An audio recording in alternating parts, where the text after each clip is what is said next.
Good morning, everyone. I am so sorry that everyone can't really see me, but I'm back here. I am Theresa Powell, the Vice President for Student Affairs here at Temple University, and I'd like to echo.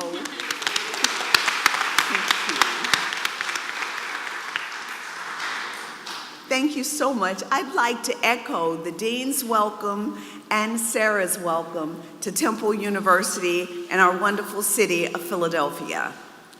I have the privilege this morning of introducing our first session and the individuals who will present during this first session, the state of the field, where we've been and where we're going.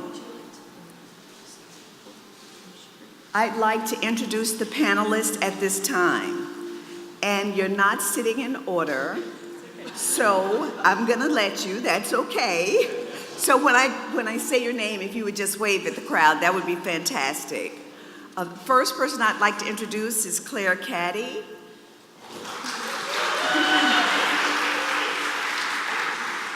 Clare's work lies on the intersection of higher education and human services, with a history of work and service focused on alleviating basic needs insecurities among low-income students.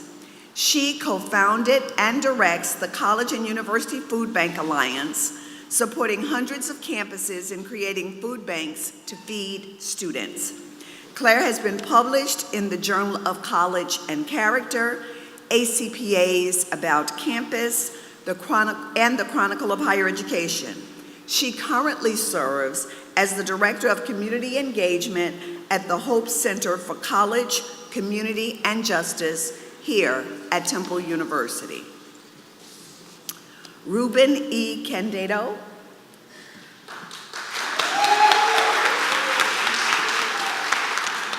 Ruben serves as the University of California's co-chair of the Food Access and Security Committee, which is a part of President Napolitanian's Global Food Initiative.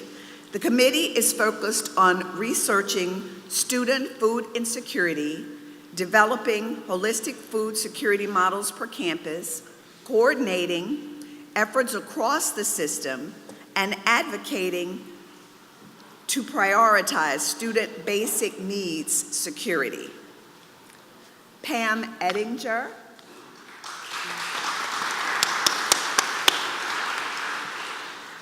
Pam is the president of Bunker Hill Community College, the largest of 15 community colleges in Massachusetts. Dr. Eddinger began her tenure at BHCC in 2013 and has served community colleges for almost 25 years in Massachusetts and in California. She earned a bachelor's degree in English from Barnard College in New York City and her master's and doctorate in Japanese literature from Columbia University. Amy Ellen Duke-Benfield.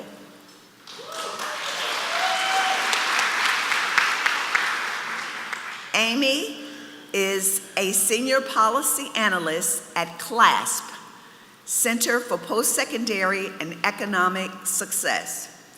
Her focus is access to and success in post-secondary education and training for low-income students, particularly adults and out-of-school youth. She analyzes and advocates for better federal and state education policies and provides technical assistance. She also directs CLASP's Benefit Access for College Completion Initiative, which sought to increase access to public benefit and financial aid for low-income students. Our final panelist is the phenomenal Sara Goldrick-Rab, who requires no introduction. Requested to not have one. Thank you so much. Therefore, I will not be giving you one. Ladies and gentlemen, please welcome our panelists.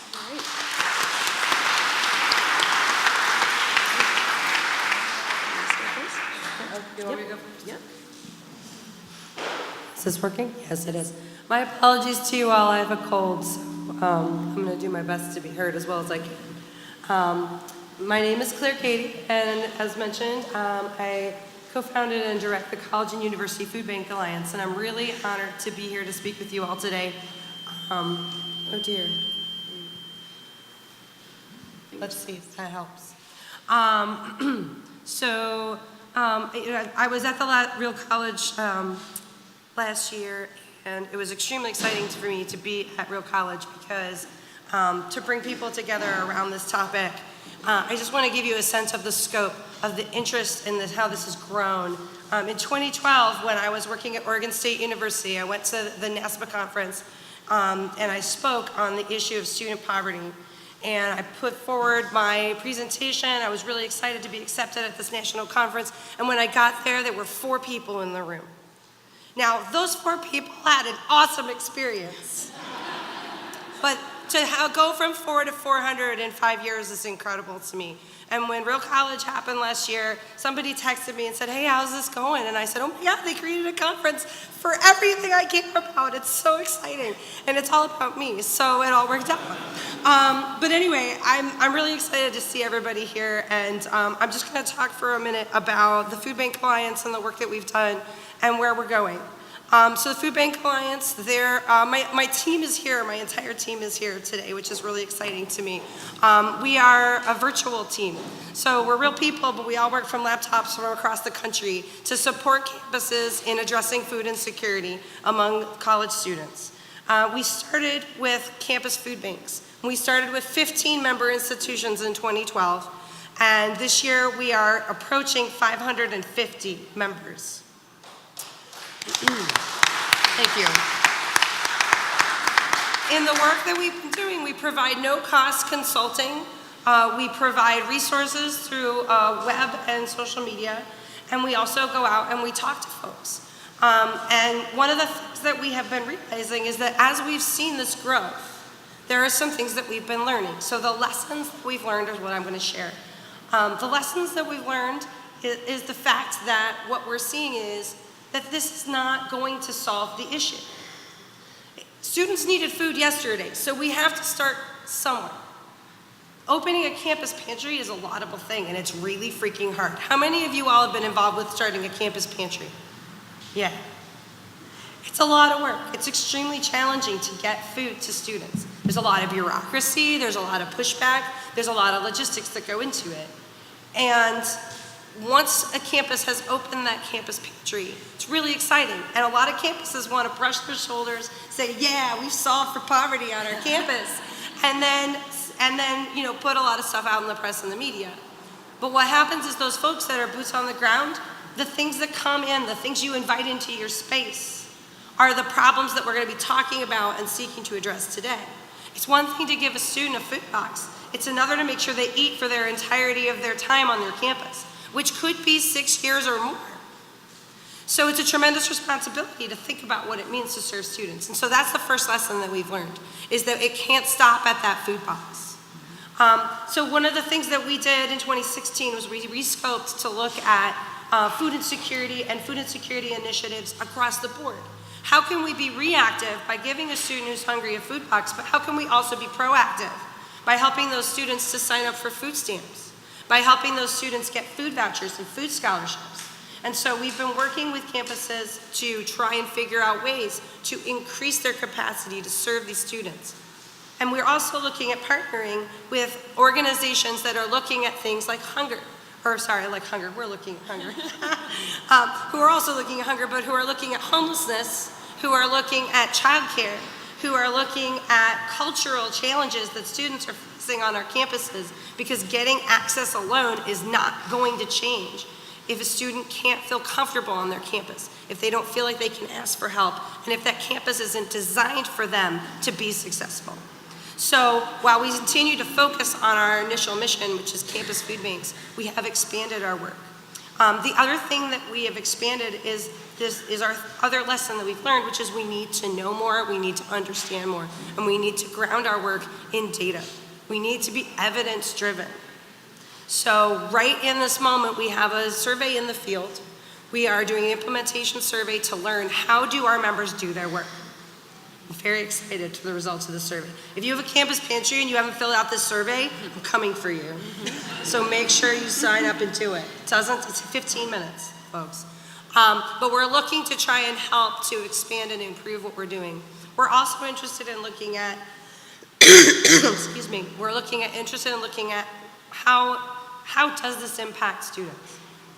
You know, I've been working on this for 6 years. I actually don't know if giving a student a food box makes a difference. I mean, I do, because those students tell me. But we need to continue to develop a body of evidence to look at the work that we're doing. And that's why I'm so excited for the researchers that are here. And I'm looking to you all, because I'm a baby researcher. I'm not actually a researcher. I like to think of myself as one. But I'm very excited to see what we're going to be doing. Love to you all. But we're very excited for you all to be here. I'm going to turn it over to my panelists and not take too much more time. Save my voice. All right, Ruben, you're up next.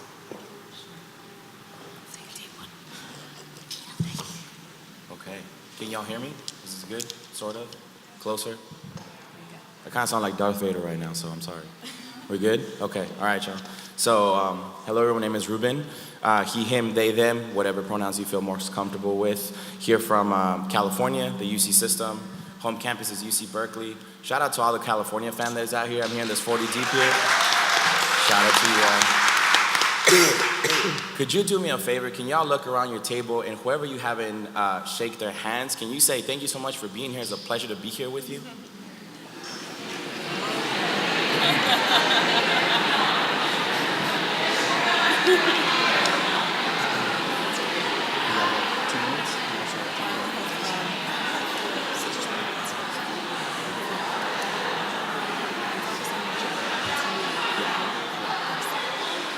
Alrighty, folks.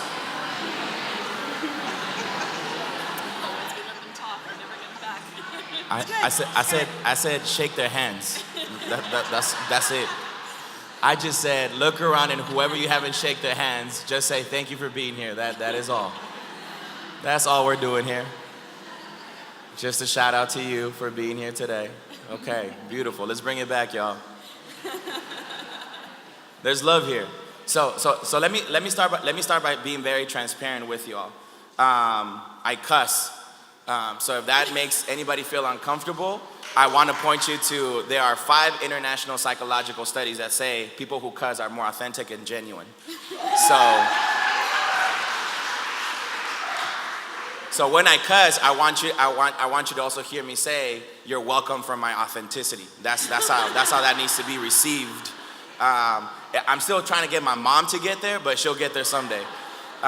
So I have about 5 minutes to just set up a little bit about what's going on. So I do want to live something very importantly. I'm here and I'm only a messenger for a much larger village. Everything that we do is as a collective. And when I say as a village, one of the proudest things and one of the most grateful things at this moment for me is that the California 3 systems of public higher education have been learning with each other, meeting with each other, strategizing with each other, and disrupting the institutional ego and the personal ego and the vulnerability of showing up authentically together. So shout out to my California community colleges, to my CSU fam, and to the UC fam in this space, and the nonprofit and for-profit organizations that are having a conversation with us. So that's first and foremost. The second thing is, I love Matt Morris. I don't know if he left or, shout out to you, brother. Yo, that voice, man, yo. I love when people find a balance between revolution and like baby making and put that shit together. Yo, that shit is fire, bro. I love that. I love that. So I wanna name that there because the song about money and humanizing money in a way of greed is very powerful. I always start the conversation of basic needs by saying this. Basic needs will always be a challenge until the systems and institutions that we are a part of stop producing inequality and inequity, period.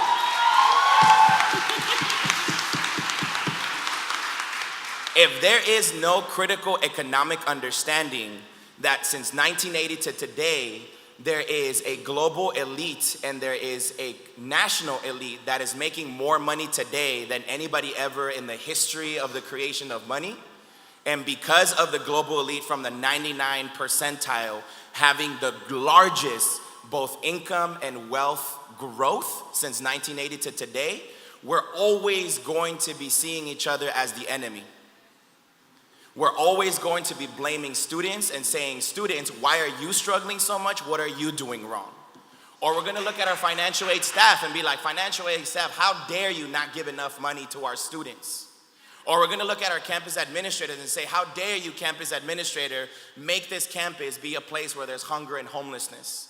Or we're gonna look at faculty and be like, faculty, why do you have comprehensive housing and living packages and you don't forfeit that to give to the most needy people on the campus, which is the students and the workers? Or we're gonna look at elected officials. Actually, I'm gonna pause right there. There's a lot we can do with our elected officials, you know? People tend to romanticize California a lot. We get romanticized a lot. And I need y'all to know that the commercial that you see about come to California ain't shit. There's a lot of wealthy white people on that commercial, and then Magic Johnson. Magic Johnson does not live the day-to-day experience of the state that has the highest poverty rate in the country. There's also no mention in that commercial that we have a high food insecurity rate. And there's no mention in that commercial that we have one of the highest homelessness rate per capita in the country. So I need you to break free from the media romanticized notion that people in California are just balling out of control. Because I meet with starving students every day. I have conversations with homeless students every day. I have workers and staff coming to me and saying, Ruben, do you mind if we come use your pantry? Ruben, do you mind if we look at your website to see if some of those services can be for us as well? So there is a community challenge that's going on right now that I think that we need to humanize and bring folks in. There's a lot of calling out and there's a lot of shit talking to our faces and behind the scenes, and there's not enough village building with each other. And when we are able to remove that notion of you versus me, it becomes a much more powerful and transformative effort. So I want to situate myself there. The economy is not getting better for the overwhelming majority of people. So if staff and workers and faculty are struggling with the housing in our communities, why would we think that students are not? The other thing that I want to share with you is one of the major things that we've done is we've moved from crisis resolution to institutional and systemic preventative efforts. We need to start in early education. We're working with our high schools and our community colleges and saying the first time that our students find out what a financial aid package is cannot be when they receive their financial aid package. It needs to be in high school so that they can speak financial aid before they even get there to begin with. The second thing is in California, we have something called the A through G. And if you're gonna go to community college, it's the Igetzian Community College. For 4 years or for however long it takes you to transfer to community college, we talk to people about the A through G requirements and the Igetzi requirements. We tell them where to apply to college and how to apply to college, and we stop that development at how do I make myself a competitive applicant. But there's no talk about how do you start preparing to go to college. There is no talk about, hey, one of your periods in school should probably be to start applying to scholarships. And if you already took out all of the requirements that you needed to take, maybe you should have an internship so that you start generating money and developing your resume so that when you apply to college, you're a much more competitive applicant. There's a whole bunch of interventions, but I'm gonna keep going because I have like 1 minute left probably.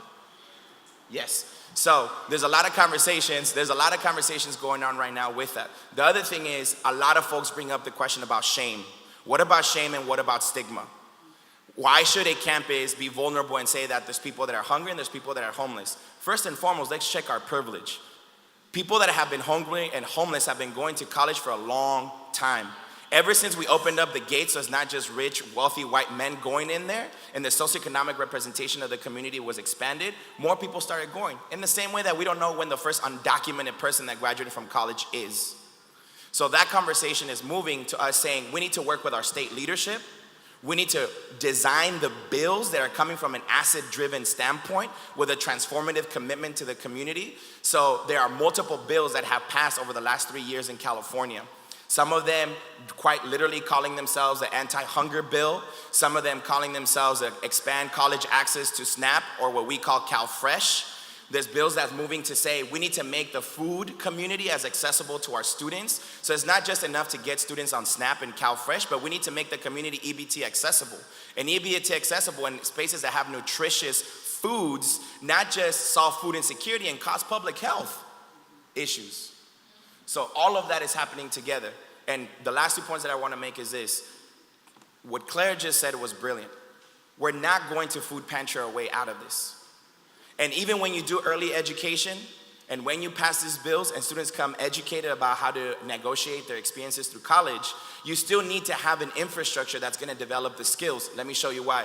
In this room, look around this room, how many of y'all went to a high school where it was mandatory for every single person in your high school to graduate and to take a class on health and wellness, personal finance, financial aid in college, basic cooking skills, sustainable living skills, #adulting skills? Raise your hand right now.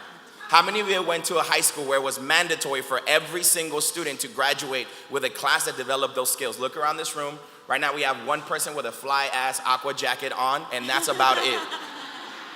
There's one in a room of 400, I believe that's the number that I heard, and there's college presidents in here, there's faculty in here, there's staff in here, there's foundations in here, there's elected officials in here, and there's students in here. And one person raised their hand.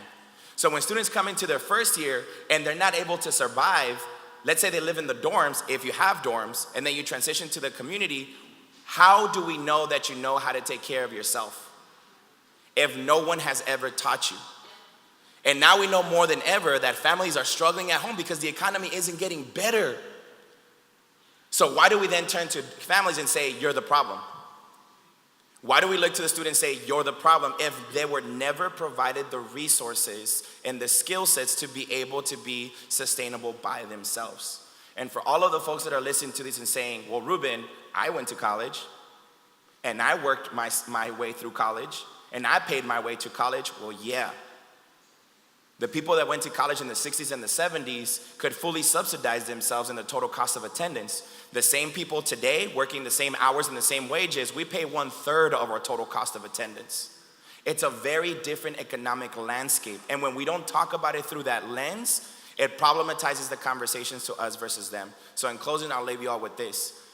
I think for me, one of the things that I'm excited about in this conversation and meeting a couple of you all is, how are we being as brave as the Clares, the Saras, the Sabrina Sanders, the Rashida Crushfields, the Susana Martinez's, the folks that are saying this is a system issue, and until we don't talk about it as a systems issue, we're not going to move towards transformative solutions. We're gonna be the hamster in that wheel going 1,000 miles a second and moving absolutely nowhere. So with that, I want to say thank y'all so much for being here with each other. I think the conversation is just starting. I'm excited about the Q&A. Expect for us to get real woke, because there is intersectional oppression and intersectional systemic issues that are happening that impact race, gender, sexuality, class, and transformative, disproportionate efforts. Thank y'all so much for being here.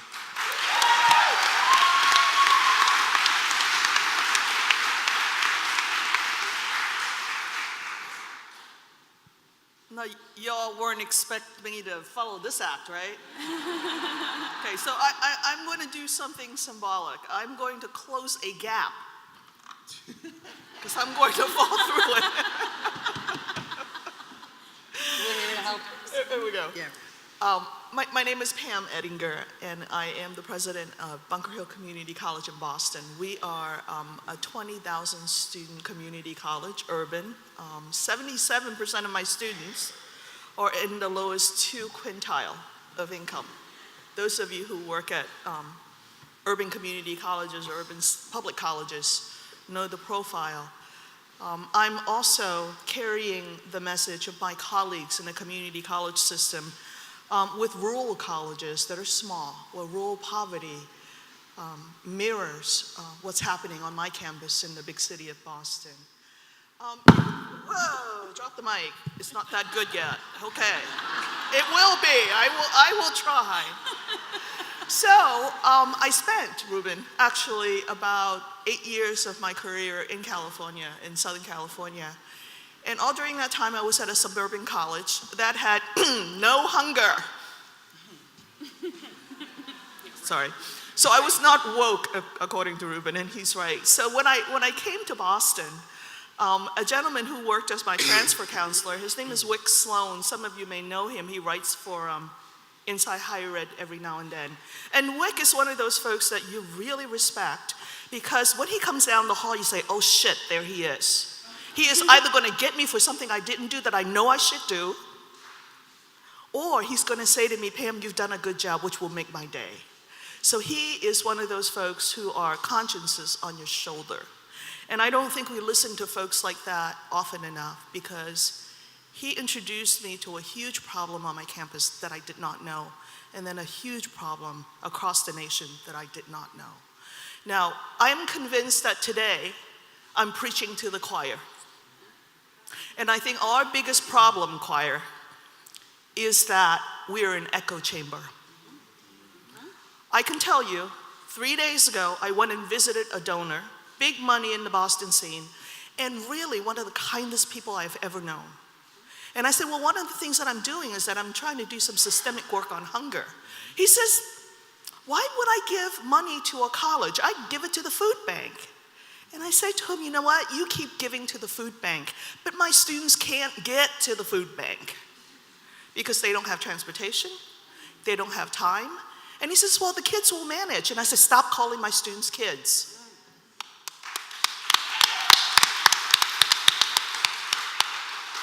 They're not kids. The average age on my campus is 27. 3/4 of them work, and a lot of them full-time, and they're carrying loads of 3, 4, 5 classes. 3 out of 5 are parents whose children are probably on free lunch programs. If the kids don't have anything to eat, what are the parents eating? So there's a real framework here that no one has gone out and sold. Right, so we're still telling the ramen myth. If you're hungry, have ramen, you'll work through your college years. Well, I tell you, my students don't need financial literacy, they need money. They need money. So this is the battle that we fight, okay? So you asked what's happening in the field. Well, in the state of Massachusetts last year, we convened our first hunger convening. We invited all 29 public colleges around the table. And we asked, what are you doing on your campus about hunger? We asked them for the 3 things that they will go home and do that are immediate, that are the patches, the food banks and the single stops and the emergency funds. And then we asked something that hadn't been asked before. What are the 3 policy steps that you will take to help eliminate hunger systemically, as Ruben said? Those food boxes are not going to get them through. It's not going to get our college to a place where we can claim we are taking our students through the right steps. Now, we've decided that Bunker Hill will not host all of we call it the Voices of Hunger convening. We have asked other sister colleges in our system to pick it up.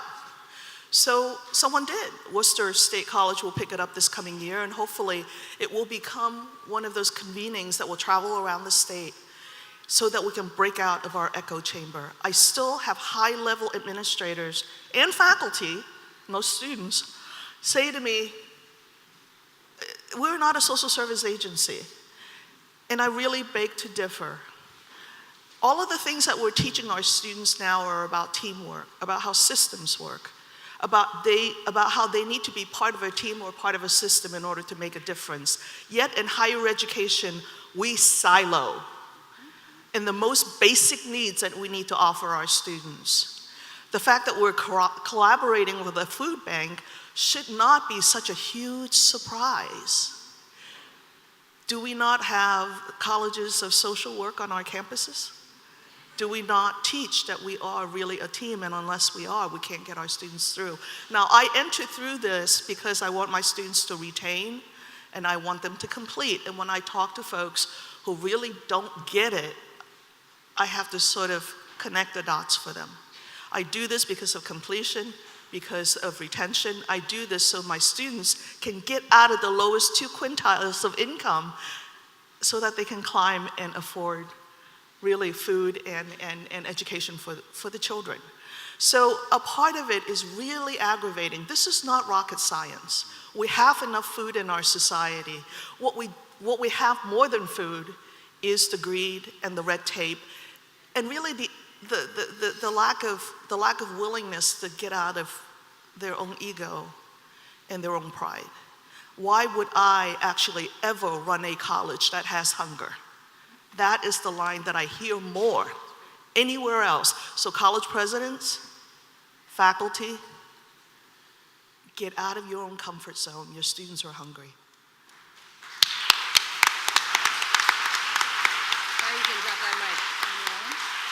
And I'm sorry, one more thing. So there is now a study that's going on through the General Accountability Office in Washington, D.C. They are a bipartisan organization that, and they will be going around the country collecting data, and hopefully that data will drive some of the policy work that I'm sure Amy will talk about. But if they come to your door, please accommodate them and answer questions. Hi, I'm always nervous when policy has to follow someone like Ruben or Pam or Claire. Some of you might not think policy is sexy, but since we're, I think policy is incredibly sexy. And I'm on it. and this year it's sexier than it was last year, because since we were at Real College last year, there are some positive things to report that happened on the federal and the state policy scene that should give all of us hope. I know many of us are concerned about the things that are going on in Washington, like tax reform, and tax reform has real impacts for those of us who are concerned about student housing and food insecurity, because those tax cuts that are going to come down the pike will impact the amount of money that's available for social programs. The HEA is coming down the pike as well, the Higher Education Act, that governs all the financial aid programs like Pell Grants, Title IV, student loans, those kinds of things. I think that what we're seeing in Washington, D.C. is a greater understanding that the 18-year-old who's dependent on their parents isn't as much the norm anymore. We have a lot more of what my friends at the Lumina Foundation call today's student. Some of us say non-traditional student, first generation, low income, adult, student parents, and that's the face of higher ed. And I would encourage all of you, when you think about the reauthorization of the Higher Education Act, to reach out to your leaders and your congressional leaders, your state leaders as well, to explain the story of your students on campus so that they have a better sense that they need to not be making policy to just benefit that traditional 18-year-old, but also those of us who are the majority in the system at this point. The other thing that I want to move to is that there were some of the exciting developments that happened. One of which was shortly after the election, a joint agency letter was put out in Washington, D.C., signed by the Secretaries of Education, Labor, Health and Human Services, Treasury, HUD, and I know that I'm forgetting, USDA, which governs food stamps.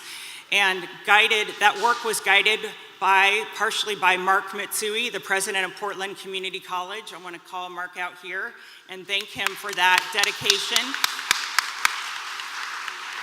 Because the idea behind this letter was we need to make sure that our social programs better support low-income college students. And we need to make sure that those people who are receiving help through our social programs like Medicaid and SNAP understand that college is for them, that it's a two-way street, that we can't just depend on Pell Grants, we can't just depend on state aid, that we also need to make sure that SNAP policy is more flexible for those who are most likely eligible. So we need to see changes in that direction. I'll talk a little bit about that in a second. That students are more dependent than ever on subsidized health insurance through the Affordable Care Act, that increasing number of students are now eligible for Medicaid because of the Medicaid expansion in some of your states, and that there are some exciting changes going on that HUD is thinking about how do we encourage more local housing authorities to continue to fund students who decide to go to college full time. Because in many of these programs, we know our students get dinged if they try to go full time. They get dinged if they drop down to less than half time. They are required to work more than 20 hours a week, which we know has bad impacts for persistence and completion, just to qualify for aid. And so that's a set of challenges that each of us, as we think in higher ed, that it's incumbent on us to think about those additional federal policies that impact our students. And as Clare said, we can't food bank our way out of this. We need to make sure that it's not just about connecting students to SNAP, but also making sure SNAP works for our students. And so I would say that a couple things I want to call out on the federal policy landscape is that Senator Murray, whose staffer is going to join us tomorrow, Bryce McKibben, via Skype in the policy workshop, to plug that for those of you who signed up. She and Senator Portman, who's a Republican from Ohio, have authored a bill called the Higher Education Access and Success for Homeless and Foster Youth Act. And this is going to simplify access, ease the barrier of the FAFSA for these students, so streamline that access to financial aid. Ask colleges and university to do better outreach to these students, to identify a single point of contact, that colleges must provide housing during December and summer terms, summer breaks, that we can't have that kind of coming and going kind of access to things, that we need continual access. Another bill I want to flag for you all is that Representative Al Lawson from Florida dropped last month the College Student Hunger Act. And this would dramatically change the way we think about the student exceptions. For those of you who know a little bit enough about SNAP to be dangerous, you know, students who attend more than half time are technically not eligible unless they meet 8 exceptions. And Representative Lawson's bill expands access for students, as long as they're financially eligible, to those who are independent students, as well as those who have a 0 expected family contribution or maximum Pell. And so we're really excited about that bill. This is the beginning of a journey to get more of a discussion about students in the Farm Bill. The Farm Bill is coming up. Discussions are going on right now, and we need to insert ourselves into that and talk about the fact that students are, that part of our country's college completion and anti-poverty line means connecting more low-income college students to SNAP, and means maintaining adequate funding, increasing funding for SNAP, and being more strategic about how we think of that program. On the state end, there's lots of excitement as well. Increasing number of legislatures dealt with emergency grant aid bills this year, some of which were passed and signed into law. Mark Mitsui, again, took his knowledge that he gained in Washington, D.C. and the guidance that he was able to carry to his state, Oregon, where now he's president of Portland Community College, and has the state talking about how do we better align these public benefits and our higher education goals for our low-income students to ensure that people have a comprehensive set of financial support so that they might persist and complete.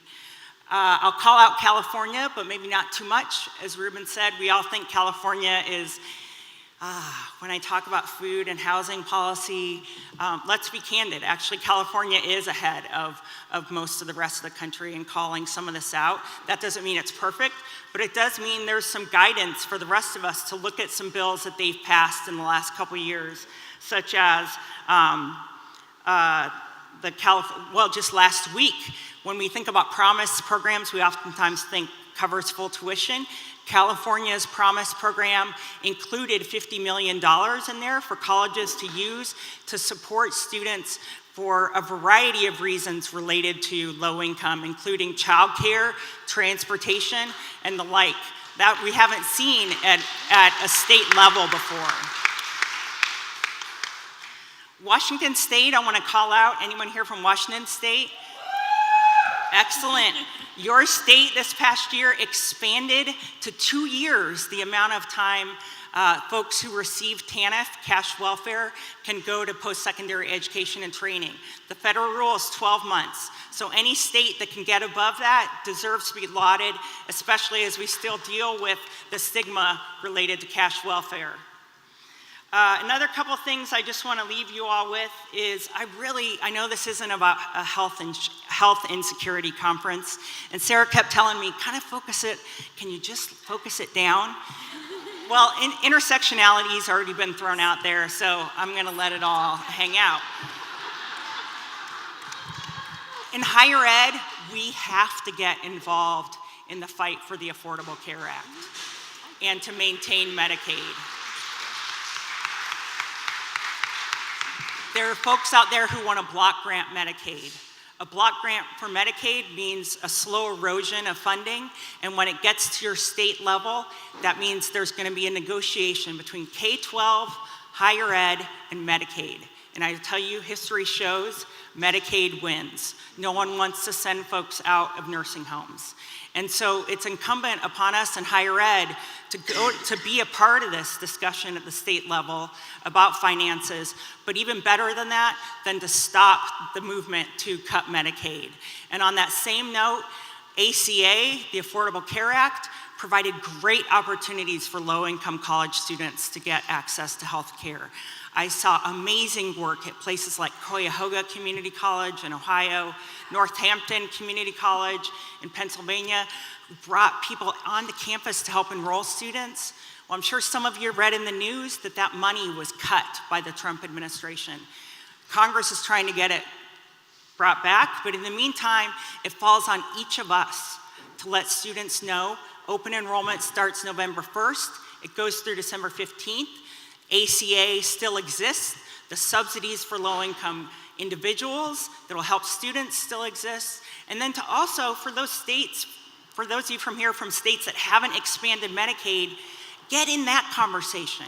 We saw folks in the higher ed world in Arkansas insert themselves into that discussion and become a powerful, powerful voice to expand Medicaid in that state that you wouldn't have thought of done that. So even insert yourself in the conversations this next year, I would ask you at your state and federal level, and call out who are today's students, who are you seeing, what does your survey show that, as Clare and Pam mentioned, big surveys, big information, talk to them, educate them, and tell them that we must continue to combat hunger and homelessness, and we need to do it at a much greater level through a more systemic way than we have in the past. Thank you.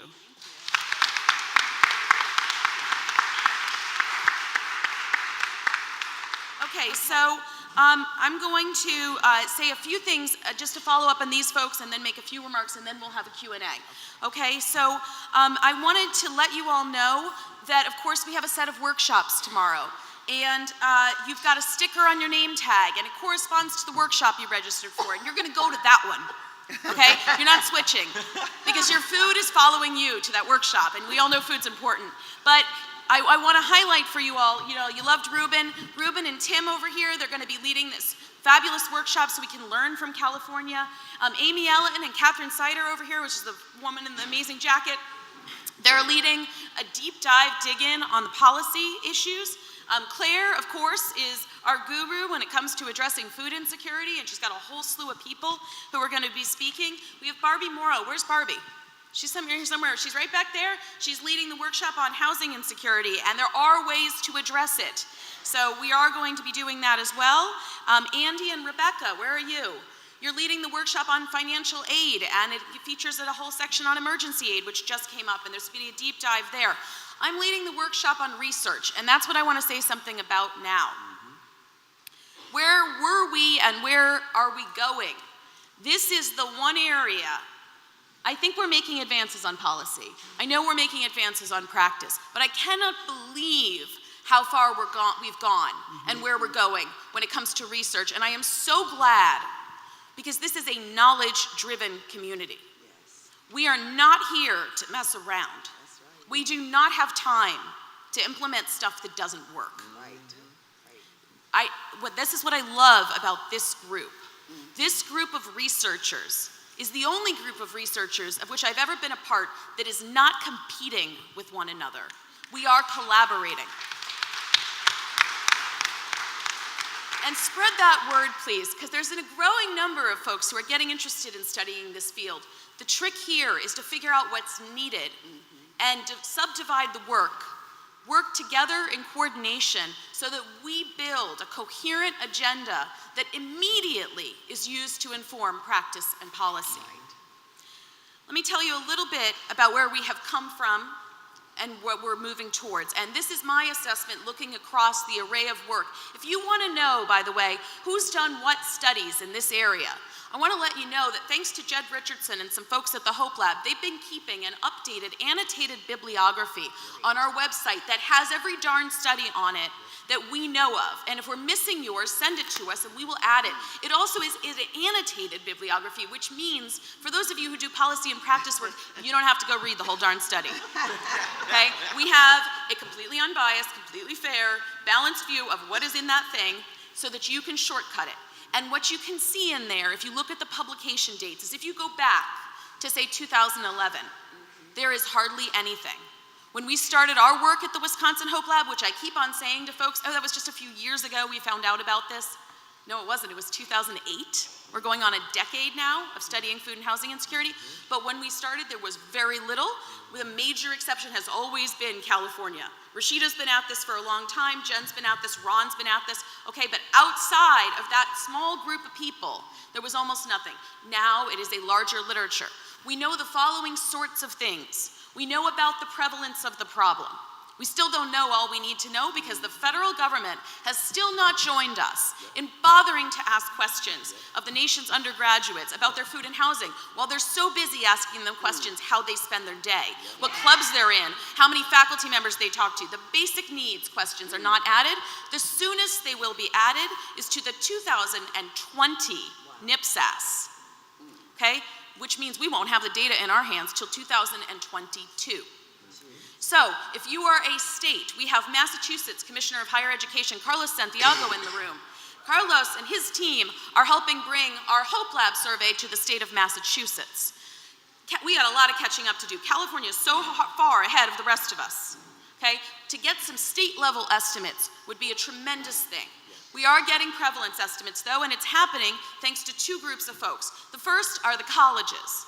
The first time the Hope Lab put out a call for participants in a survey that the Association of Community College Trustees, and I saw Jihang, I saw you walk in the room, we owe these folks so much because they bravely sent out a message from our team that said, hey, we want to send a survey out on food and housing insecurity among your students. And most of them went, what? Why would you want to do that? And it's not as I thought at the time. I thought they didn't know. No, they know. They don't know what they're going to do about it. I mean, these institutions have already been crushed with the decimation of resources on a per-student basis. What are they supposed to do? So that first year, 10 institutions in 7 states joined us. 4,000 students answered our surveys. The next year, after a New York Times op-ed was published, we suddenly had greater interest. 70 community colleges, okay, 24 states, 33,000 students responded. That was only possible because the Kresge Foundation stepped in and for the first time ever provided real money to actually make a survey possible. That said, we still had to deal with all kinds of problems. One of those problems, we can't get into the administrative data of each school to set up a stratified random sampling framework, so we do census surveys that go out to everybody. We don't have enough money to pay people for individual level incentives. And so our less than 10% response rate, that is completely predictable. That said, I ask you all to think about whether the homeless students that you know are sitting around waiting for the Wisconsin Hope Lab survey and jumping at the chance to fill it out. It doesn't say anything about help coming. It doesn't say anything about homelessness. No. If they're answering this survey, we're thankful, but we suspect it's an undercount, and that's the one thing that really scares me. Because our estimates from that last survey showed that 56% of those 33,000 students were at the low or very lowest levels of food security. 51% of those students had a marker of housing insecurity, and 14% were homeless according to the most conservative definition we could possibly come up with. Okay, now, we went out again this year, and you know what? Who's missing in this discussion? Our 4-year institutions. So we said, it's free. Join us. Take our survey. And at this point, Anthony Hernandez is around here somewhere. I believe we are at about 65 institutions, including a lot of four-year schools, mostly public, but some private institutions. Seton Hall University joined our study. We got a private school, and they're in the field now. I'm very pleased to say that Temple University did our survey. Took a month. We got over 3,000 students just from Temple who answered our survey.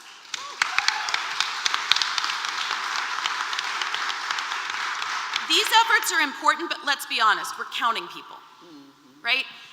And the truth is, I don't know what the number needs to be for the advocates, the policymakers, the practitioners to take action. To me, if there's more than one, it's one too many. So we need to understand what's driving this. Who are these students? So we're watching as across the country, researchers are getting to know our homeless college students, our hungry college students. They're doing interviews with them. They're sitting down with them time and time again to understand them.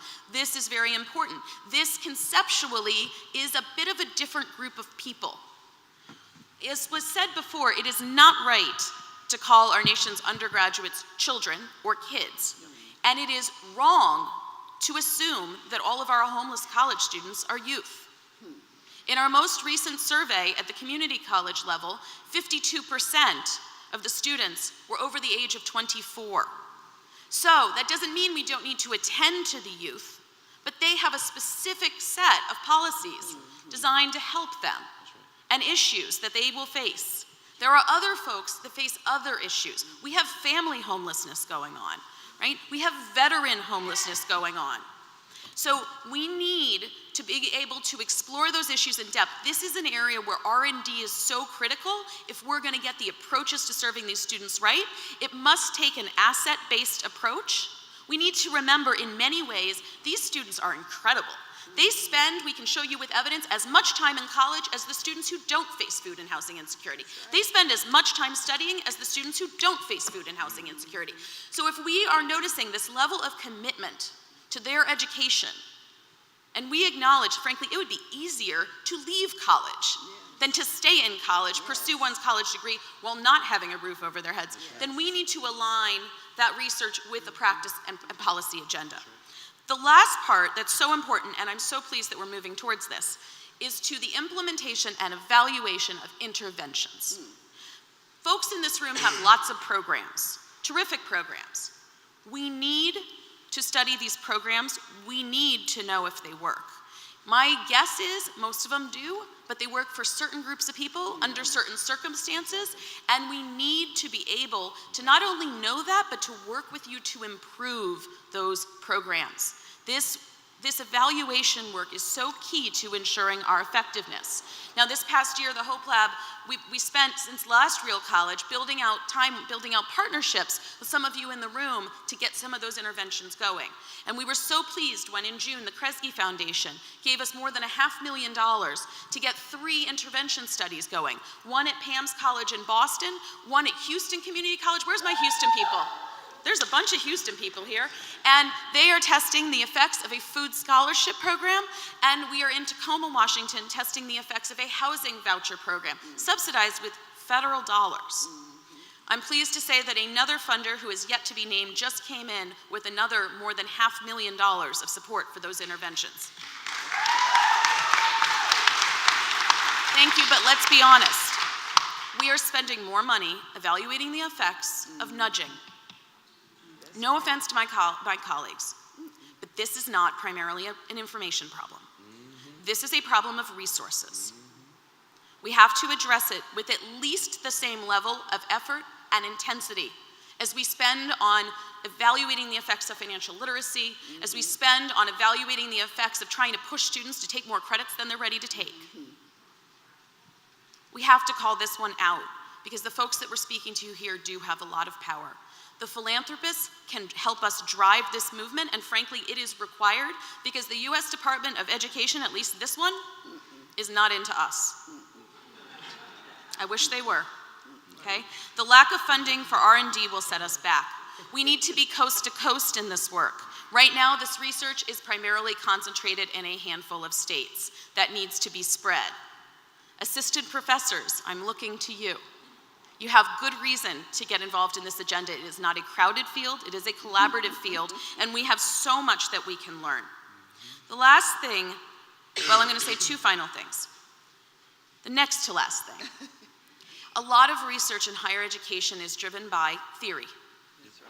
There's nothing wrong with theory, but it is not always aligned with today's students. It's not developed from today's students. It does not reflect today's students' understandings of the world. Students need to lead this research agenda. And that is a hard thing to do. I want to admit, we tend to simply use students to serve as illustrations of our research findings, not as the people to actually craft and lead the agenda. We are trying to figure out, my team is especially devoted to this at the moment, finding ways to bring students in from the very inception of the work, to help us figure out what directions to go in, to help us make it happen, to reach the students so they answer the surveys. Okay, where is Justice Butler? She's here somewhere. Maybe she stepped up right over here. All right, Justice is helping us to ensure, she's right there. Justice is helping us to ensure those students at Houston Community College actually answer the darn survey so we can figure out if those food scholarships work. That is so important and such a key role for leadership. And she'll be there at the end when we're disseminating the work so the students can learn from it. The last thing I want to say is, some of you have asked me questions about the Wisconsin Hope Lab, and you might notice we're not in Wisconsin anymore. Though some of my team still is there. I want to let you all know that as planned, this was a 5-year experiment. It is a laboratory. It will close in June. However, we will evolve. And next fall, in September, we will open as the Hope Center for College, Community, and Justice here in Philadelphia. And we have decided that our priority is not going to be focused on trying to change the behaviors of students, but trying to change the behaviors of organizations and systems.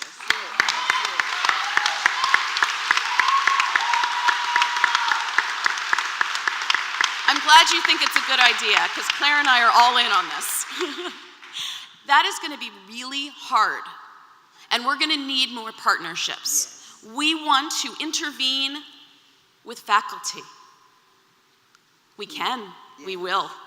We want to intervene with our student affairs colleagues. We want to work with our financial aid officers. We want to help our college presidents orient themselves the way some of you in the room do, as to improve your thinking about basic needs security, so you realize this is something that you can and will be doing going forward. So that is how we are evolving, and we're so grateful to have all of you here and to welcome you now to a conversation and a Q&A that Theresa will lead. Okay.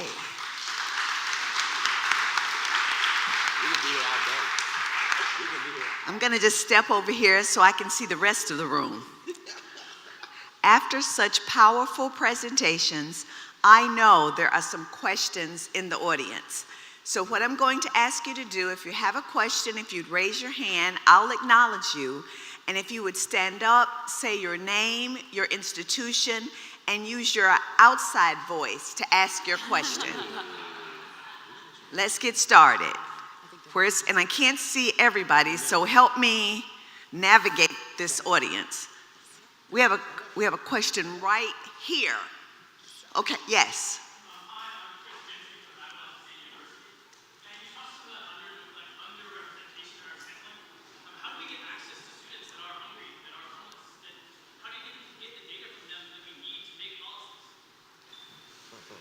Okay, it's challenging, right? There's multiple strategies for trying to get to the most vulnerable folks. You know, I think Clare, your group worked with doing tabling, you know, outside of, for example, the food pantry on campus, right? To try to get folks there. I think we'll have a very intensive conversation about this in the research workshop, because depending on what you're trying to do, that may or may not be the best approach. Right? One of the challenges we need to face is the difference between your approach you want to take when you're assessing prevalence, right? If you dramatically sort of over-recruit places that they're going to already be, then your estimate on the campus as a whole is probably not going to be right? But if your job is to try to learn from them, then the other thing is you need students to help you. And this is where this needs to be a student-led research effort where you partner with the students and they introduce you from person to person. The one other thing I will mention is I think social media is actually very helpful here. I can't tell you, how many of you in the room first met me through Twitter? Follow Twitter, follow Real College, look up Homeless and College on Twitter. You will find students talking about these challenges and you can connect to them. There's a variety of ways that you have to reach them, but you have to use every tool imaginable. So you're at App State? Okay, so you're working in spaces, rural spaces, right? And Appalachian students, there's a lot of conversation happening about Appalachian students right now, actually, and how do we serve this student population. And I live in Raleigh, by the way, so I'm a neighbor from your state. But I think one of the things that we need to think about when we're approaching students is the culture from which those students come from. So when we're working with students and we're trying to get them to tell us their stories, and who are we that are asking? So student to student asking is going to be much more trustworthy, right? If you can figure out the language with which you approach people, if you think about the culture and how a student that you're trying to talk to may see you, and you need to think about how you change yourself, or maybe you're not the right person to be asking the question, right? So it's really going to be important to think about culture and to think about the students that you're approaching.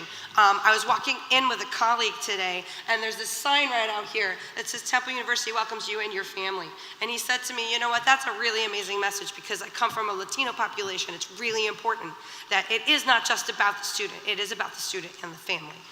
So you have to think about that. You have to think about those markers of the students you're trying to reach. Actually, here's a pretty concrete suggestion, right? You can't do it all by yourself. So I would urge you to gather a bunch of colleagues. Like at Bunker Hill, we have a hunger team, and hunger team folks, wave you on. And they're from all over. They're dean of students, they're researchers, they're folks in our single stop office, we have a transfer counselor. And I would urge you to form that team and allow them to help you reach out. You don't want this top-down stuff because it really doesn't work. So something also, building off of that, so three things come up for me right now. One is, do you have relationships with the people that the students trust the most, right? If you're just sending out an email and expecting responses, it's not gonna work, right? Like, I can't speak on behalf of it. When I was a student, I was working so much, and I had so much on my personal side and on my academic side and on my work side that I would literally skim through my email and delete as much as possible. And then I would only answer that of which I knew the person or that which I was responsible for. Surveys were not an option for me. So if at any point in time the UC system sent me any survey, I never answered, never, not once. Until somebody said that I trusted, you need to do this and this is why. But that's not gonna come out of the email that you send, because you can send the most badass email. I mean, GIFs, music, fucking 3D. You know, like somebody will reach out and caress your face and say, please take this survey. It's not going to work. But if I go to my EOP program, if I go to my multicultural community center, if I go to my favorite faculty and they know about the survey and they're going to tell me why this is important, I will do that for them, but not for the survey and not for you. So that's the first one. The second thing is that it's really hard for you to participate in a survey when historically surveys and data has been used as an oppressive and colonial tool. And when you don't understand the power and privilege of that, and when you see a survey that doesn't speak to your intersectional identities, you could care less about that shit. That's right. So that's why I'm always having conversations, and we have this conversation all the time, right, with our California research team. We cannot continue to only publish overall food insecurity and homelessness rates. Food insecurity and housing insecurity and homelessness have intersectional disproportionate impacts. I dare you to look at that overall rate and then look at the first generation college rate and then look at the student of color rate and then look at the gender rate by themselves and tell me that they're the exact same response rates, because they're not. And then the second level to that, do a multi-factor regression analysis and do an intersectional analysis and see how many first generations and students of color are food insecure and homeless. And you're gonna get a different response. But if we don't see that kind of data that affirms our wholeness, our humanity, we're not going to participate, even if I trust that person, because I guarantee you the first thing that I would tell to Sara when I come as a student to Sara and Sara says, hey, please take this survey, I'll be like, for what? I've never seen a survey that says first generation, Latino, queer or heterosexual male from a low-income community background that is whatever, fill in the blank, a ethnic studies major. I've never seen a survey where I can say, oh shit, they actually looked at me. Never. So when you do those things, I think that's when you activate it. And culture trumps policy any day. Yes, absolutely. Policy is sexy, absolutely. And culture is life, Yes. right? Like if there's no culture of engagement in your campus and it's not the thing to do for you to trust, like, hey, if I answer the survey, shit is gonna get done on my behalf, I'm not gonna answer. The UC system was dropping our total cost of attendance survey. Last year was the first time, 2 surveys ago, we had a 21% response rate. We brought in that village building, that organizing, that family, that village approach. It skyrocketed to 43% response rate across the entire UC system. So don't come and tell me that that shit doesn't work, because when family comes through, we come through deep. All right, take another one. Thank you. Our next question right here.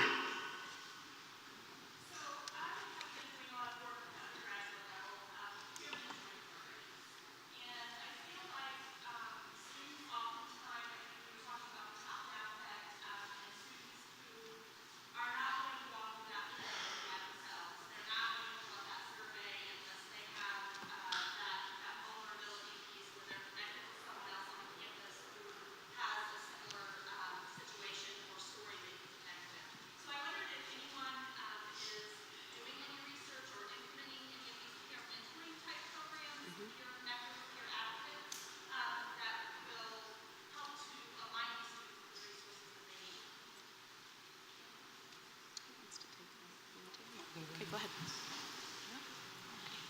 So on my campus, the point of that connection is named Kathy O'Brien. I'm sorry.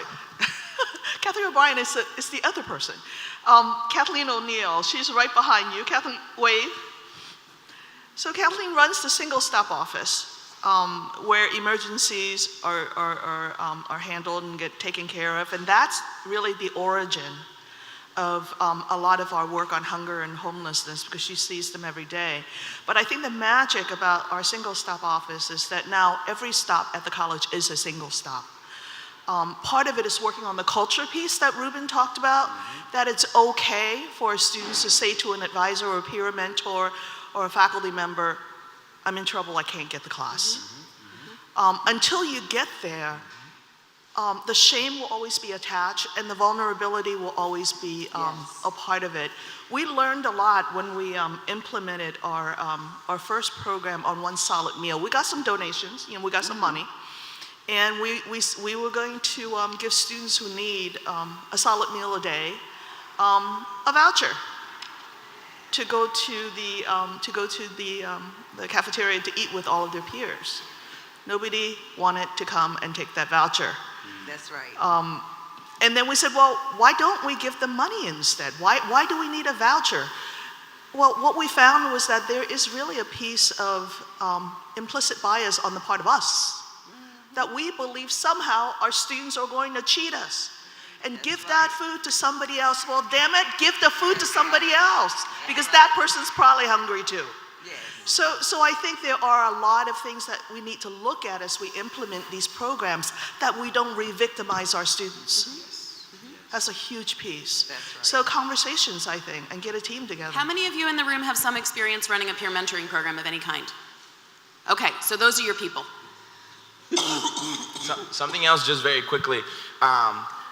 We have to be very conscious of the multi-generational traumas that have happened that people are still carrying and have never been named, right? And this is what I mean by that. There's a lot of campus administrators, faculty and executive administrators that I've worked with, right? Who actively come from a place of internal trauma and internal shame, right? So they tell me, I don't want a food pantry on my campus because I don't want people waiting in long lines and being seen in that line going into a pantry. I don't want to do a CalFresh clinic and have that be one of the things that we're letting people know where CalFresh clinics are, because I don't want the media to be putting cameras on the students' faces. I don't want, and I don't feel comfortable. At some point, you gotta hear that person say, please tell me that I'm gonna be okay.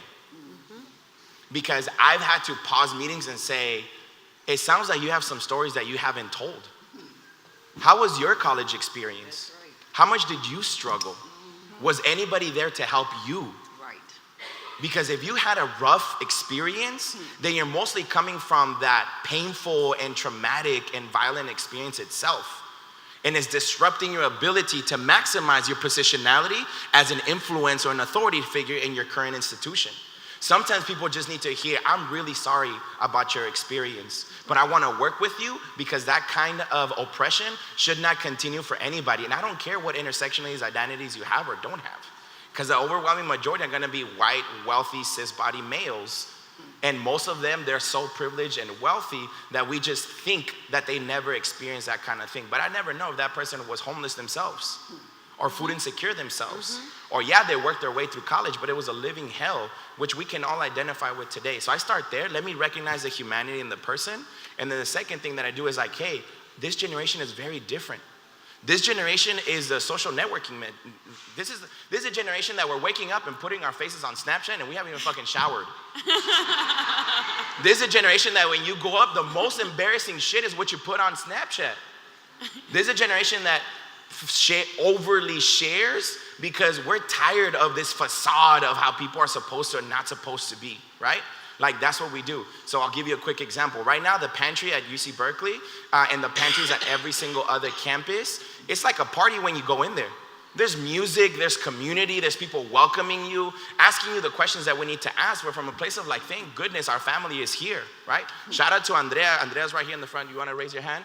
So Andrea just did her grand opening 2 weeks ago for UC Irvine's Basic Needs Hub. It's a 3,000 square foot space where we've centralized CalFresh, food pantry, cooking skills, training skills, all of that in one single location, right? Whereas before people were like, no, those services cannot be given together because people don't want to see each other. That's not true. No. The same thing as the pushback that we get for CalFresh. Oh my God, CalFresh has to be one-on-one, you and your worker in a closed door, in the basement, away from life. That's what we were being asked to do 3 years ago, right? This year, we changed that entire model to say like, yo, we're not about that anymore. We're gonna do a super clinic. Let's open up the doors and register as many people as showed up.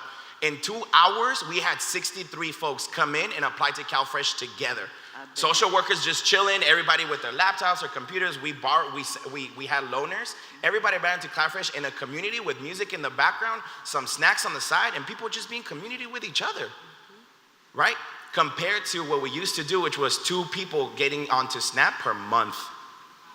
When you bring a community approach to it and you give it as an asset, go to tutoring and go to office hours to get an A. Get CalFresh, go to the pantry to make sure that you're well enough to perform to your best of your abilities. Right. But you gotta bring that energy. Yes. You can't reshame the conversation from your internal experience. There's gotta be a balance in both. Okay, do you have another question? Yes, right here on the wall. Of Philadelphia.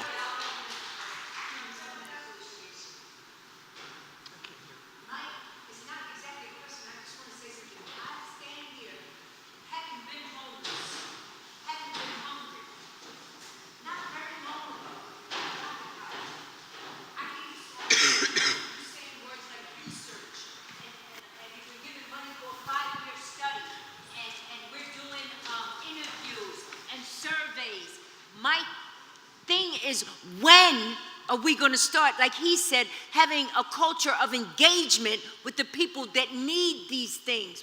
Research, mind you, I commend all of you for all the good things you do with these researches and studies and all. But what I'm saying is, having been hungry before and homeless, when is it going to reach the people that it needs? I heard you saying a 5-year study. We've just been given money for a 5-year study. So what about those people doing? So let me say something about that, because I think that's a very good critique. It's not a new critique. I want to let you know that the vast majority of the money and the resources that we pulled together from those foundations that actually is not going to research itself. It's going to feed and house the students. It went directly to those people. One of the main reasons that I'm currently completely in love with Temple University is it has served as a complete pass-through. They took no money off the top when we passed it to Bunker Hill Community College, and it's feeding, so $65,000 of those dollars went directly to provide meals for Bunker Hill Community College students. I agree with you. This team, anyway, has spent so much time on exactly that. Put the money, use it. In other words, and I have funders in the room, so I want to be careful about this, but some of us can draw down resources that other people can't draw down. If we know what we're doing with those resources, they go into your hands. Stay with us throughout the day, and you will watch as you will see one of your counterparts from the Community College of Philadelphia who was given a job and a fair bit of money to make something for you all here today, to help her and her son. There is a lot of that going on. There's also a lot of nonsense going on. So you're absolutely right. Keep pushing us and keep helping us understand what we need to do with those resources. Absolutely. Thank you. Sure. There's also the and, like, Yes. I feel that. So, yes, all of that is happening. It's kind of like how you make a Filipino bun. Have you ever had a Filipino bun? Filipino buns are hella good. So Filipino bun, you put fire in the bottom and you put fire in the top and you cook it through the center. That's what's going on right now. But many of these efforts started for generations of us addressing one-on-one individual students, and many of us were doing the work. We just never knew that we existed. So this is the village coming together, right? Like, I know that when we started back in 2007, if I would have known that this was gonna happen at some point, probably a lot of people would think that I was a lot saner than they did back then.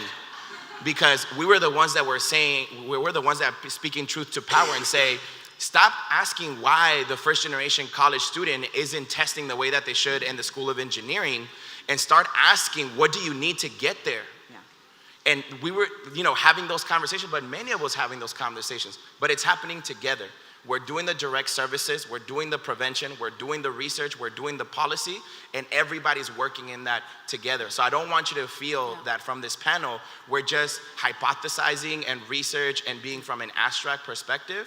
I think it's coming together at the same time. Yeah. Exactly. And if you don't mind, let's share a hug, because I love the way that you just spoke truth to power. It's great. Another question? Yes, right. And Oh. the person.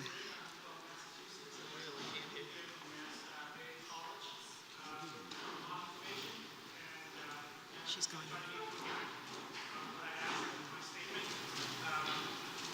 Can you speak up, please? Yeah, I'm gonna pass you the mic. Yeah, talk to us. Can somebody give him a mic? Yeah, there we go. Thank you. Thank you. So a lot of information that I've heard today and you guys share, it's a lot for the, I say the provider of the equation. I think there might be the power that we can extract from the recipient, and what I mean is, the people who are receiving, the benefits. So one, is there something that's in the work to, one, educate them on the issue itself? I'm saying that because I'm pretty green to this. I just happen to be involved in an activity, and now I'm here and I'm learning about it. But I would imagine that I'm pretty much the average person out there, and being an average person is pretty much unaware of this kind of issue. So even if you are the recipient and you go to the food pantry and you take out the food, you might not be an effective advocate for the program as you could be if we think about that side of it and incorporate that into the program. Because who can be more of an advocate than the person that participate and benefit from the program, right? That's one. Two, and I think Ruben, I want to piggyback on what you said about us seeing different people as opponent. I think that's another big struggle that we need to kind of overcome. I know you jokingly stopped with politician. I want to include politician in that as well, and in fact the people behind the politician that pull the string, because I do believe that when you help those who are the least among us, you do help everything. And what I mean by that is when you do support those who are in need, you create a more stable society. You create a society that can advance faster in the long run. And so if you do have your own self-interest, and I think we'll talk about greed, right? If you want to protect your greed, right, you want to have that stable society. So I think if you delve into the place that being total frankness and true, then we need to be able to talk to the strongest opponent to your view and help them understand that to protect their own self-interest, that they need to protect those least among us. Completely agree. So to hear some of the voices of the students who have been experiencing some of this, I suggest you go to a website, bhcc.edu/Voices of Hunger. This was part of our convening, that we sat and listened in silence to the voices of the students for a good period of time. And I want to offer you a story. So at the last fundraiser we had for our college, we had a panel of students, and they're all non-traditional students. And one of our non-traditional students who has 7 children of her own who are grown has come back. And she said, well, the food pantries, sometimes I take the leftover food home. And she's a culinary student. And she says that I turn them into meals and then I bring them back to the college. And a young woman who's a single mother, and she's transferring to Smith, by the way, she looked over and she says, I have eaten your food. And my daughter has eaten your food. So it is those kinds of voices that I think really changes minds.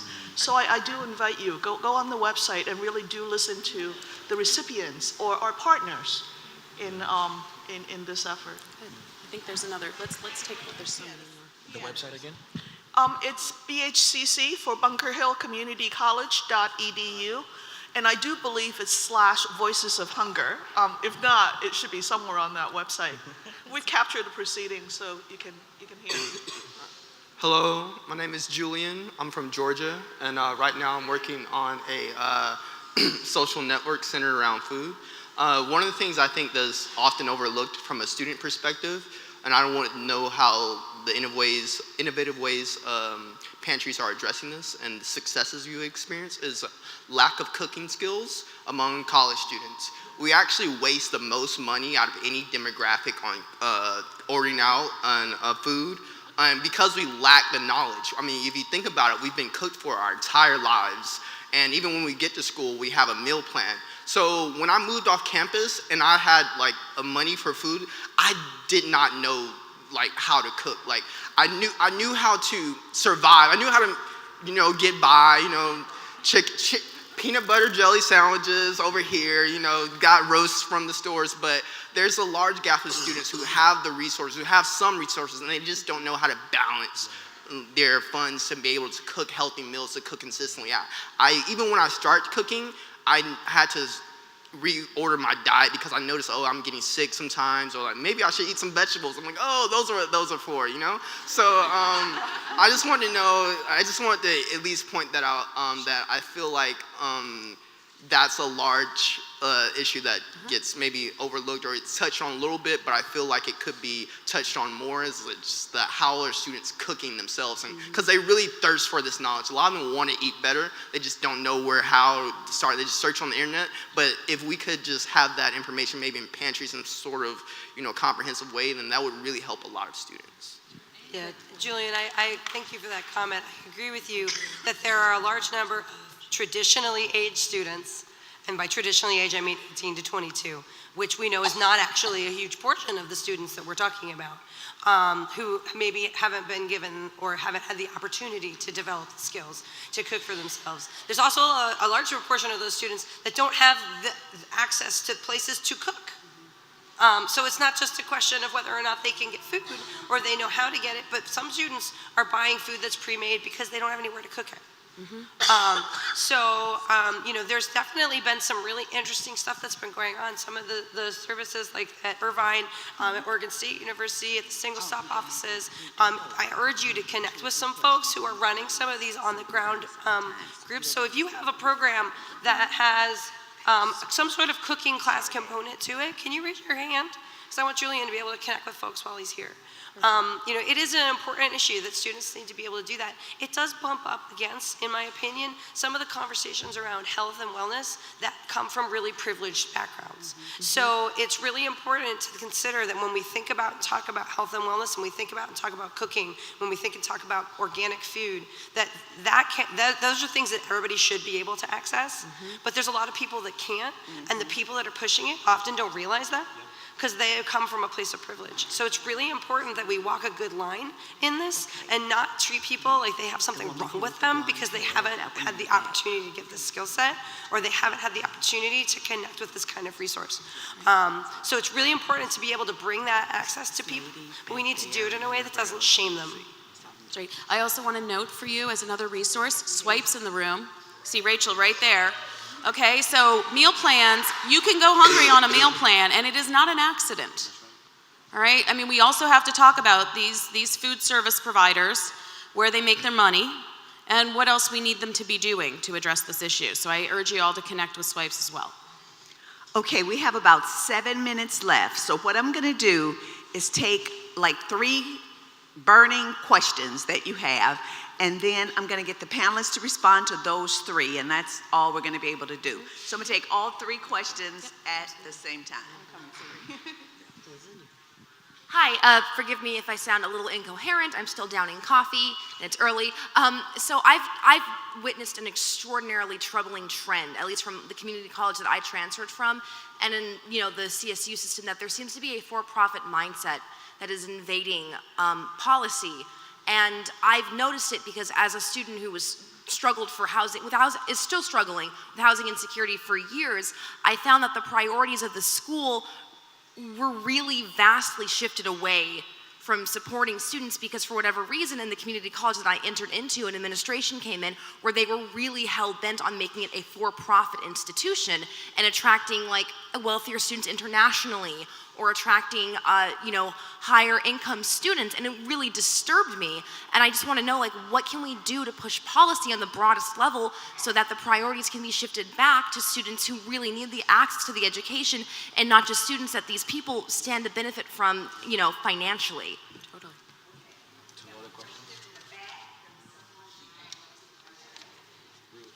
Yes, hi, my name's Yvonne Montoya. I'm from Santa Monica. I was at Santa Monica College as a public policy major, and I started that as a homeless college student. I want to know, this was for Amy. I know from experience that public policy, from a student standpoint, actually help push policy in California.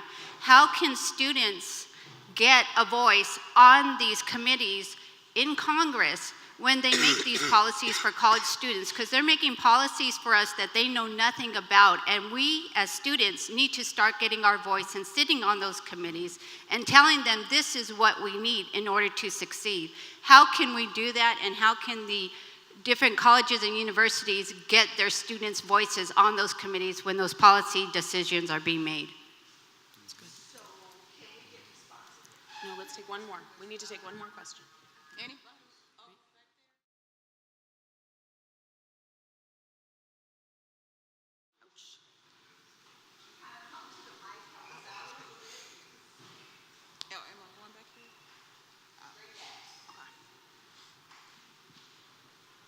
Thank you, ma'am. Hi, everyone. My name is Shantae Harris. I'm a grad student at Eastern Michigan University. I'm from a community that has a lot of college students, and I was actually just recently added to our county's Continuum of Care board as a higher education representative. So for those of you that don't know what that is, it's a coalition that most counties have if they receive HUD funding to kind of bring together organizations that work on the issue of homelessness.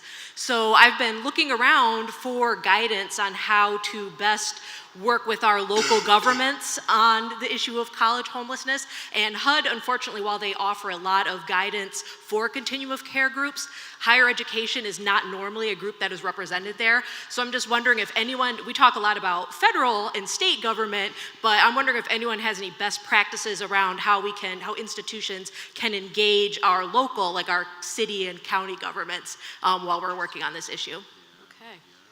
All right. So who wants to start? Amy.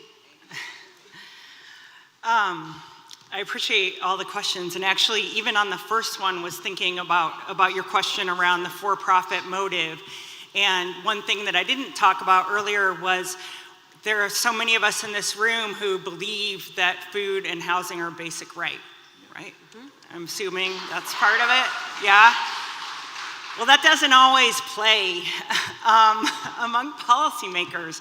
And there's a big college completion movement in this country, though. And 40-some states have set college completion goals, and those goals mean something to those politicians. And the only way most of these states can get there is if they invest more in students of color, non-traditional students, adult students, low-wage workers coming back into the post-secondary sphere.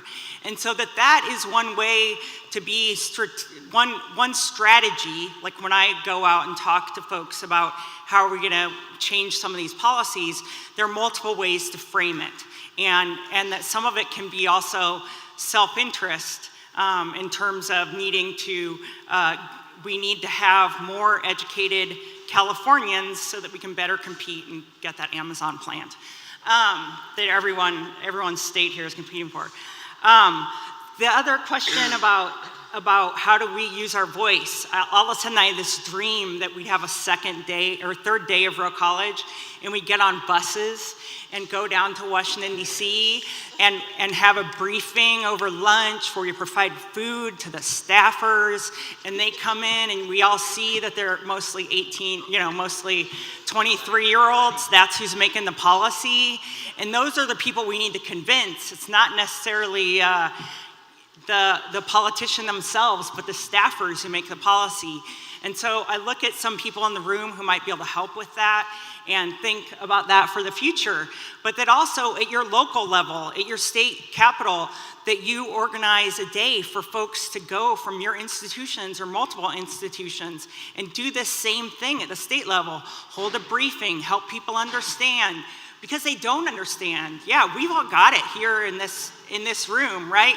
We've been awakened to the problem, but most local state legislators who are actually not full-time politicians don't know about that. And so it's unfortunately incumbent upon all of us to educate them, and that student voice be centered in that, those stories be centered. So those are some of the ideas. Also call, write, tweet, and all of those other avenues that you have to weigh in. And then the other dream I have, and I'll talk to some funders about this later, is that no one's collecting any data right now around what states are actually trying to do policy-wise around this, what localities are trying to do policy-wise. Right. We have the Great Hope Lab research list, but we don't know that, Oregon proposed this bill last year, or what the California bills look like, and then empower all of us then to say, hey, couldn't this go somewhere in Oklahoma? Couldn't this go somewhere in Georgia? I want to take that knowledge and push it up into my state government. So I'd leave you with that, and just say that one way, to not have to wait for the 5 years of research is to make your voice heard now on these important policy issues. Yeah. So I know that we're short on time, so I'm gonna keep my offerings very, very short. And I always like to close with vision, right? Where are we headed? Many of us clearly understand how intimate and how violent and how sad and how painful this challenge is. And I also want to name the fact that there is second degree impacts, right, on all this invisible work that all of us in this room is doing, both physical, emotional, and spiritual. What does it mean to be carrying all these stories every single day? What does it mean to be the person in front of a student to say, we actually can do more for you, right? Like, here's my debit card, go buy yourself something because you're vegan and there's nothing for you in the pantry, or because you can only eat halal proteins and there's no halal foods for you, or there's no kosher foods for you, so on and so forth. We know that. But I also want to invite you to this vision. So for me, the vision starts with, we understand that this is a systemic issue, right? And if you don't understand that, then this vision is not going to make sense to you. But if for a second you are with us and you believe this indeed is a systems issue, then we all need to ask ourselves, until the system stop producing inequality and inequity, how much can we do now? And how much can we be bold and courageous to move in that direction? Because we don't just get there. It's not an on switch that the entire society becomes equal and equitable, right? That's not how it works. But every single person has to be asking themselves that question. Students, am I doing enough? Staff, am I doing enough? Faculty, am I doing enough? Administrators, am I doing enough? Elected officials, am I doing enough? And in that, what I would love to see is, I would love to see us have the infrastructure built out for basic needs. A lot of people are doing this work and are not getting compensated for it. A lot of folks, this is their second, third, fourth shift. And we need to start moving the conversation to saying, look at my job description. My job description no longer makes sense into what I'm doing today. Right. So either I'm gonna change my job description, right, or you're gonna start compensating me accordingly. And we need to have those intimate conversations with each other. The second thing is, there needs to be more accountability. I would love to see colleges and universities have a cabinet level member whose performance evaluation names how much did you do for basic needs this past year. That's and right. If they didn't move the needle forward towards that vision that we have, that their performance evaluation reflect that. Because it's very easy for cabinet members to wash their hands and say, well, my team, sorry, but my team didn't do enough this year. And it's not my team. When you have the key to institutional change and institutional influence, it cannot just be that. So I want to give a huge shout out right now to Sabrina Sanders from the CSU system, because Sabrina Sanders is a systems changer who was able to move the California State University to create a director of wellness and basic needs. And now we have a magical human being right here in Denise Bebley. Denise, you want to wave to folks? Because now Denise exists in the CSU system to be a director level that is doing that work, because that's infrastructure that is essential. And the third thing to close out is, how do we get to having a village approach to this work? If I'm 2 miles away from a college campus that has a robust approach to SNAP and to CalFresh, how do we open it up, our conversation, to say, until that other campus gets there, I'm gonna welcome those students to come to my clinic so that they can get on SNAP. And in doing so, I'm gonna train that campus on how to do that. But this whole institutional ego and this personal ego and systems ego is getting in the way and are making people that would not be food insecure and would not be housing insecure and would not be homeless, be that. So we need to bring ourselves together and envision together in that direction. Thank you all so much for being here today.